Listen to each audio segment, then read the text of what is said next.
Welcome to the Modern CPA Success Show, where we're 100% focused on helping accounting firms achieve success. If you're an accounting firm owner who wants to learn how to provide virtual CFO services, then this podcast is for you. Hello, everybody, and welcome to today's episode. This is a topic that I'm really excited for and a guest I'm really excited for. We have David Jenyns here, who is the author of a book called SYSTEMology, and it's something that we at Summit are big fans of, even before reading the book. And when we read the book, it was one of those books where you're just nodding your head the entire time you're reading it. It's like, yes, yes, yes, we need to do that. And so both Jody and I read the book and had to get in touch with David. And so welcome to the show, David. And just give us a brief introduction to yourself and a little bit of background on the book. Yeah, thank you. I appreciate the warm welcome. I help business owners step out of the day-to-day operations of their business. So I know most business owners, they can't step away from what they do for more than a couple of days without everything falling into a screaming heap. And that was me as well. I owned a digital agency for over 13 years. And it wasn't until the final few years that I realized how trapped I was. And then I wanted to make some significant changes. And once I sort of went through that journey and that process and removed myself from the operations, hired a CEO, then I thought, wow, this is a problem that hasn't been addressed or solved very well. And I wanted to see if I could bottle what I'd done, and then more importantly, see if I could teach it. And that's really what ended up forming the basis of SYSTEMology and this whole idea. It's the system for systemizing a business. And I see it's an extension of the EMyth. The EMyth builds the case for systemizing a business, and then SYSTEMology shows you, well, how to, what's step one, what's step two, all the way through to our 7 steps of SYSTEMology. Great. Yeah, I know I'll let Jody talk to this in a second here, but EMyth is something that has motivated us and inspired us from the beginning of Summit. I know I haven't been here the whole time, but it's something I read even prior to coming to Summit, and a lot clicked with that. So Jody, you want to talk a little bit about our path with EMyth and kind of the connection there? Yeah, sure can. Yeah, it was kind of funny because when we first started, I had this book and I read it and I loved it. And this is before the practice even started. And Adam and I came on board at the same time. And I gave him the book and said, hey, dude, we're going to do this. And so he read it and he's like, wait a minute here. So that means you're not going to do any of the work? I'm like, no. You know, we're going to build something bigger than us, you know, because at the time it was just the two of us. And we wanted to build a bigger firm, you know, something that we could eventually pass down or sell or you know, or exit in some way. And we didn't want it to be the Grunden and Hale show or the Hale and Grunden show. So that's when we started from the very beginning.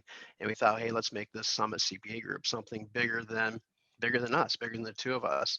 And then from there, everything that we did, we wanted to make sure that it can be repeated so that we weren't stuck in that day-to-day journey that you had discussed, you had talked about in your book, where you're the person doing all the work. We wanted to make sure that, yeah, we could do the work, we understand how to do the work, but make it a repeatable process. And so from the very beginning, that's how we started. And everything we did, we wanted to make sure, hey, can this be repeated? Can we step out of this?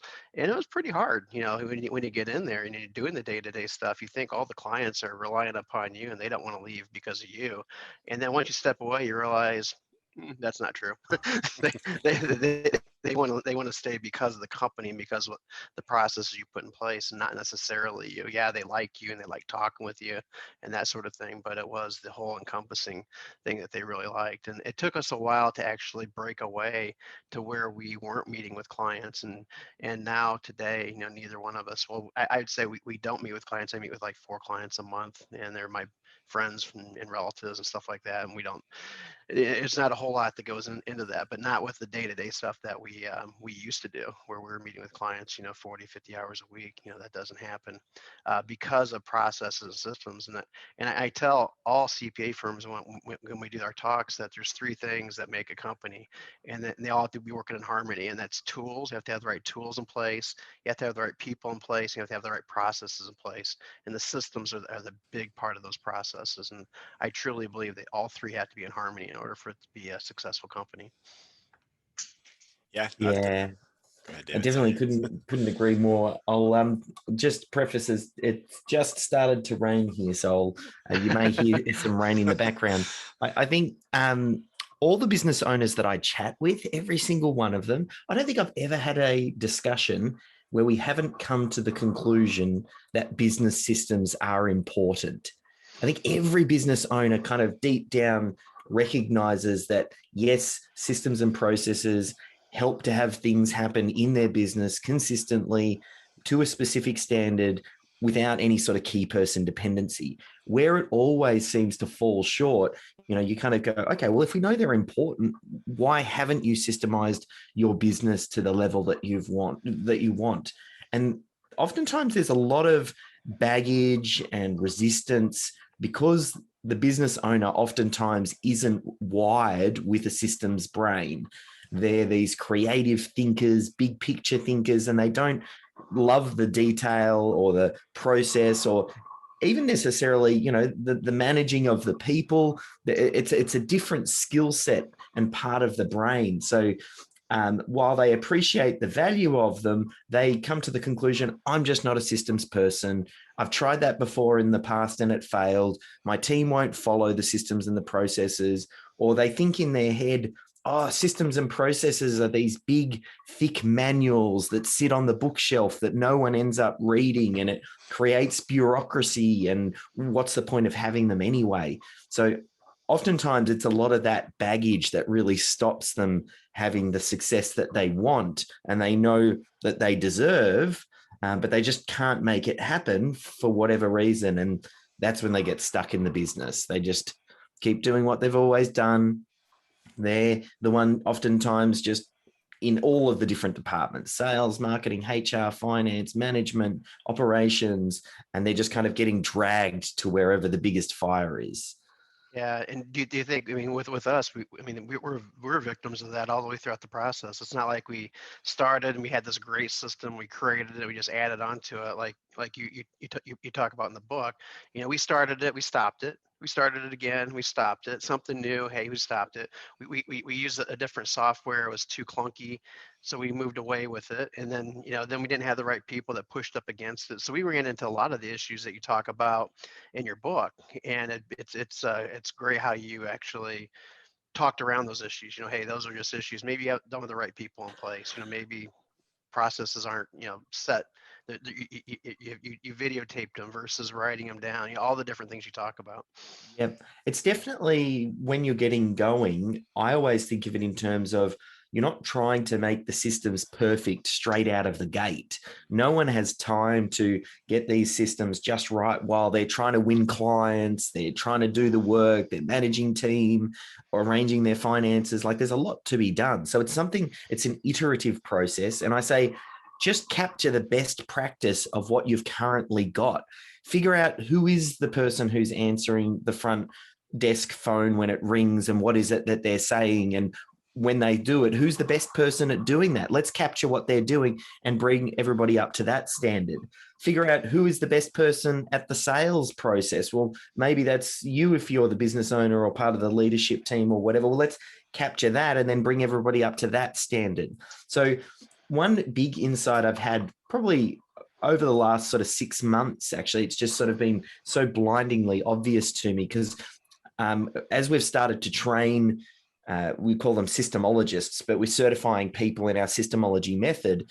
One of the questions that came up was, how is this different from Six Sigma, Lean, or some of these other process improvement methodologies?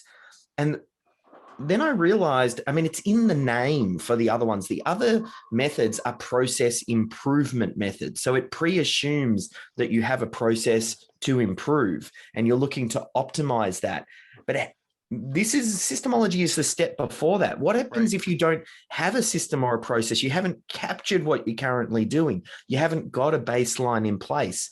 And SYSTEMology, I feel that's where it's breaking new ground, because what we're saying is, let's just get version 1. What is the minimum viable product, the minimum number of systems that really drives your business? And let's go to work on just those. Let's understand it's going to be clunky. Let's understand that it won't be perfect and we're going to improve this over time.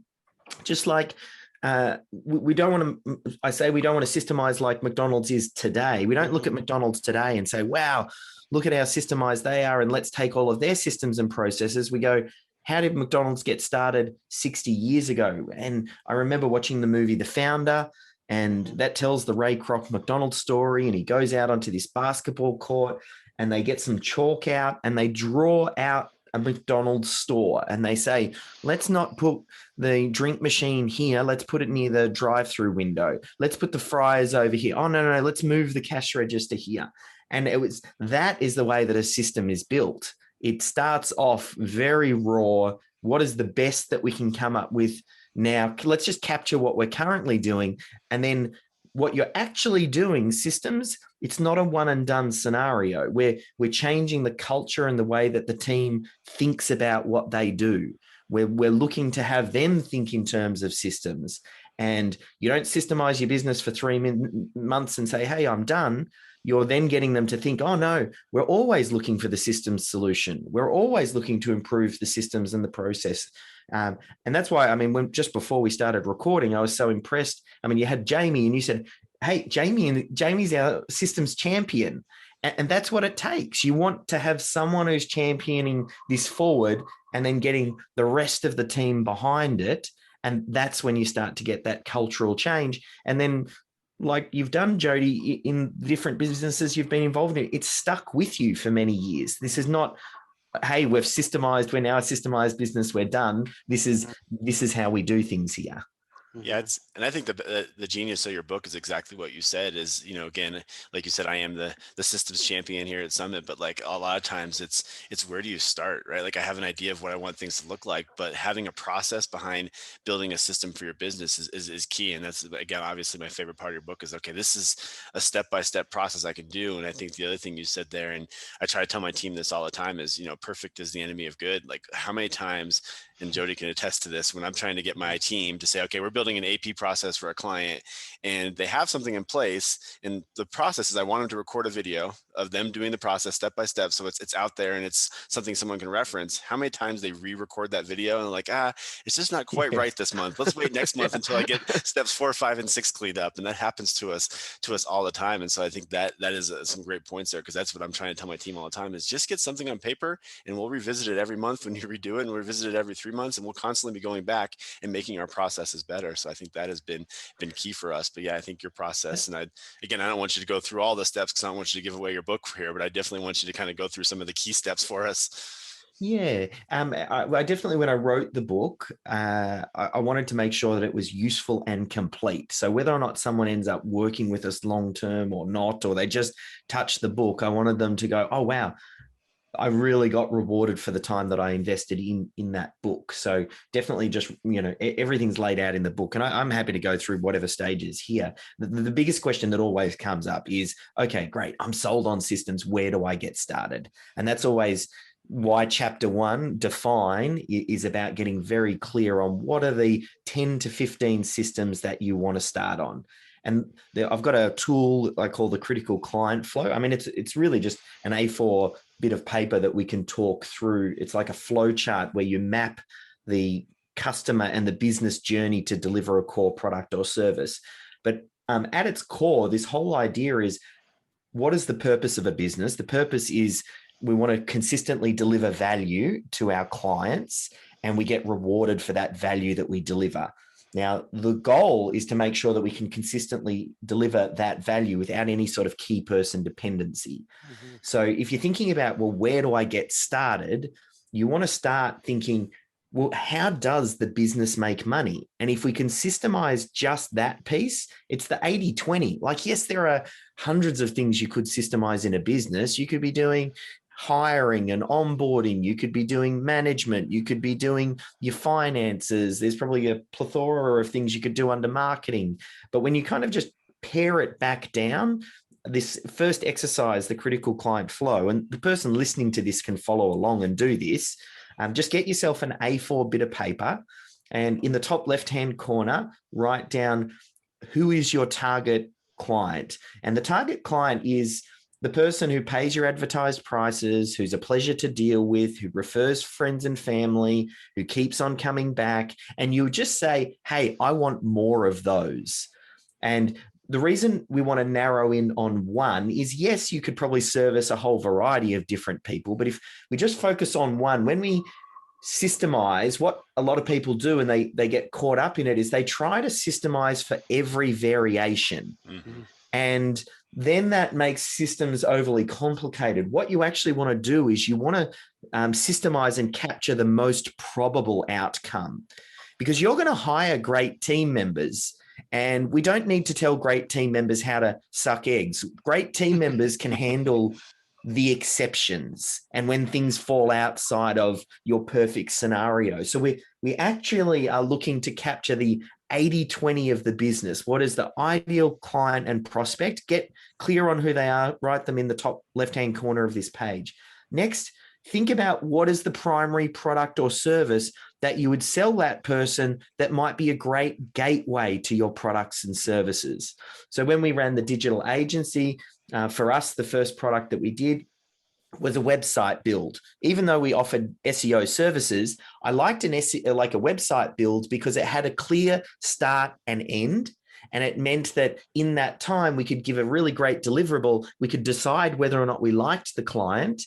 If they got a website with us, they then wanted to afterwards logically think, well, how can I get traffic to it and raise the awareness? So the website build was logical. I remember, like in the accounting space, working with accountancy, that first gateway product, there's a company in regional Victoria I remember working with, and the gateway product they came up with was an audit. Their target audience were farmers out in regional Victoria, and their primary product that they first looked at systemizing for this process was a financial audit for their books, and then basically coming up with a plan. So, but get clear on what that primary product or service is. And then you just move down the page. And as I said, we want to create and map the linear journey of this. So you think, firstly, how do you grab the attention of your target audience? So only capture what you're currently doing, not what you would like to be doing. And this goes back to the idea of, we want to make this easy on you, and let's first figure out what you're doing that's working so we can do more of that and make sure it happens without key person dependency. So you might go, well, how do I capture someone's attention? Well, maybe I do social media, maybe I've got referral business, maybe I do search engine optimization, maybe I'm running ads, maybe I'm speaking or appearing on podcasts, whatever it is. Just list that out at the top, what you're currently doing. Then we move down the rung. And the next step down is, how do you handle an inquiry that comes in? Like, do inquiries come to you through a website or via phone or via email or all of the above? And then we just kind of keep moving down the page. And each one of these is just a box. And you don't want to describe the process. You put 1 or 2 words in it. We want to, at a high level, capture the way that your business is doing what it's doing and what does the flow look like. The detail comes later. So then the next step is, what does your sales process look like? Do you hop on Zoom? Do you go out and meet them in the field? Do you first have a initial discovery phone call? Well, capture what that next step looks like. Then do you have a deep dive session, or do you issue out a proposal? And then we keep moving down the page. Do you have a follow-up process? And then when someone says, hey, I'm ready to go, like, what happens next? Do you invoice them? Do you take half the money up front and half on completion, or do you take all the money up front? And then what do you onboard? Like, how do you onboard that client? Do you get them to fill out a questionnaire? Do a team member meet with the client to get all of the detail they need? In that example of the accounting space, they would meet with the team, and they'd need to get their access to Xero, which is like MYOB. They would ask for that access. They then needed, they basically had a questionnaire that they would get them to fill out as part of that onboarding, and then they would enter them into their project management platform. They used a thing called Carbon to track the whole thing, and they would have these set templates to map everything out.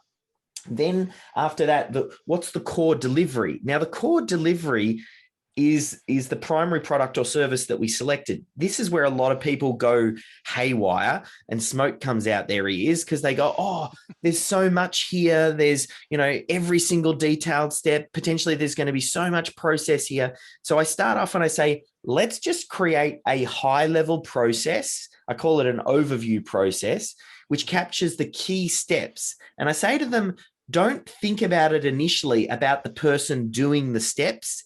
Think about the project manager that needs to oversee this process and understand the key milestones. Just capture that first for your overview. That de-stresses that whole process and makes it easy to capture. And then later on, we can create subsystems that, here's a subsystem that explains how to log into Xero and connect it up with your account and how to print out the right reports. Let's save all of that for later. Then the final step is, or there's potentially a couple of steps at the end here.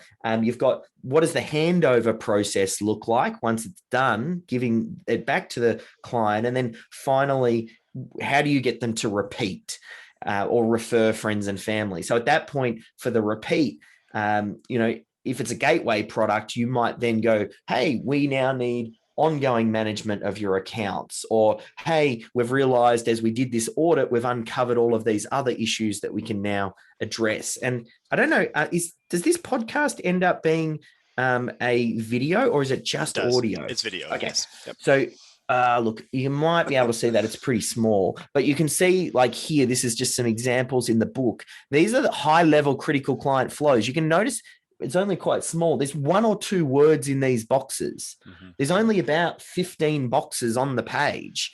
So by doing that process, you're basically figuring out what is the 80-20, the 20% of the systems that deliver 80% of the result in your business. We're capturing it at a high level. And then I basically say, start there when systemizing. And if you want to go a step further, if you've got pain in your business, go to the pain first. So if you say, I don't have enough leads, we'll focus on your lead systems. If you don't have, if you have problems managing your clients and you've always got these clients are following you up saying, where's my work? And maybe you haven't onboarded them correctly and set the expectation, or you haven't got your delivery systems right. So narrow in on that piece. Stay within the critical client flow. See that almost like, the boundary of a football field, and you can play on the field, mm-hmm. but where the play actually happens based on where that pain is. And that exercise for a lot of people is very enlightening. For some people, they look at that and they go, oh, wow, yep, I've got a clear linear process. Some people look at it and go, wow, it's really patchy here, here, and here.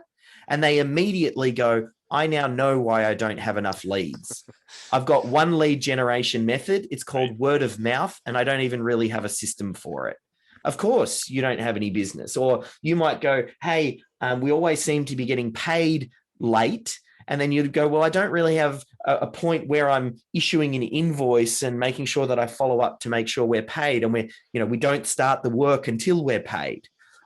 All problems in business can be traced back to the systems level. And then you want to go to work on that systems piece to make permanent change, not just solve it once and then it's going to be, it's a recurring issue. That's oftentimes how a lot of firefighting happens in business, where you're solving one thing, jumping to the next. And if you're not doing it at the systems level, that fire is just going to come back later. So the critical client flow, and I know that was a long-winded answer to a very short question, where do you start? But that's great.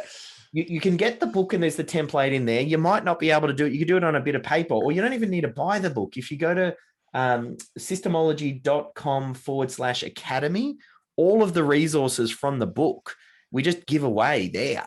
So SYSTEMology.com/academy, you get that template. The whole idea here is I just want the business owner to start this process because I know the impact that it has. But I'll take a breath because some things probably bubbled up for Jody, you guys as we went through that. Jody, I'm sure you have a reaction, but let me just tell a quick thing about my process real quick here. So what I would do, I listen to a lot of podcasts, and what I would do is I would rewind what you just said, and I would start writing down every word you said. And after about 2 minutes, I'd be like, what am I doing? And I would just go out and buy your book. So that is my process, because almost every time I listen to a podcast, I catch myself doing that. And as you were talking, I'm like, this is my process. And this is exactly what I would have done with those 10 minutes you just talked there. So I wanted to point that out.